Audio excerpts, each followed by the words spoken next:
ফাহিম, আপনি জানতে চেয়েছেন স্ত্রী মারা গেলে স্বামী গোসল করাতে পারবে আর কি কি করণীয় আছে স্বামীর জন্য। দেখুন, স্ত্রী মারা গেলে স্বামী গোসল দিতে পারবেন কি না, এই বিষয়টি ওলামায়ে কেরাম এবং ইমামগণের মধ্যে মত পার্থক্য আছে। ইমাম আবু হানিফা রাহিমাহুল্লাহর মত হলো যে স্ত্রী মারা গেলে স্বামী তাকে গোসল দিতে পারবেন না। তার কারণ হলো তিনি মনে করেন মৃত্যুর সঙ্গে সঙ্গে বৈবাহিক সম্পর্কটা আর থাকে না, ছিন্ন হয়ে যায়, যার কারণে তারা মাহরামের মতো হয়ে যান।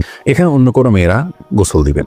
যদিও অন্য ইমামদের অনেকেরই মত হলো যে না, বৈবাহিক সম্পর্ক মৃত্যুর মাধ্যমে ভেঙে যায় না, বরং বৈবাহিক সম্পর্ক তালাক না দিলে সেটি কিয়ামত পর্যন্ত বরং চিরকালের জন্য, অনন্তকালের জন্য এই সম্পর্কটা হয়ে যায়। যার কারণে তাদের দৃষ্টিকোণ হলো যে স্বামী তার স্ত্রীকে গোসল দিতে পারবেন, স্ত্রী তার স্বামীকে গোসল দিতে পারবেন। তো এক্ষেত্রে যদি ভিন্ন কোনো ভালো মহিলা থাকেন যিনি গোসল দিতে পারেন, সেটা ভালো।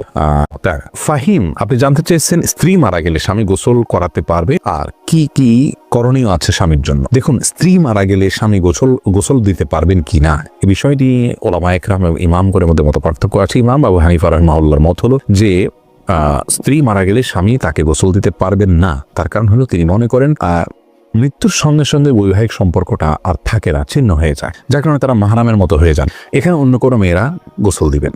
যদিও অন্য ইমামদের অনেকেরই মত হলো যে না, বৈবাহিক সম্পর্ক মৃত্যুর মাধ্যমে ভেঙে যায় না, বরং বৈবাহিক সম্পর্ক তালাক না দিলে সেটি কিয়ামত পর্যন্ত বরং চিরকালের জন্য, অনন্তকালের জন্য এই সম্পর্কটা হয়ে যায়। যার কারণে তাদের দৃষ্টিকোণ হলো যে স্বামী তার স্ত্রীকে গোসল দিতে পারবেন, স্ত্রী তার স্বামীকে গোসল দিতে পারবেন। তো এক্ষেত্রে যদি ভিন্ন কোনো ভালো মহিলা থাকেন যিনি গোসল দিতে পারেন, সেটা ভালো।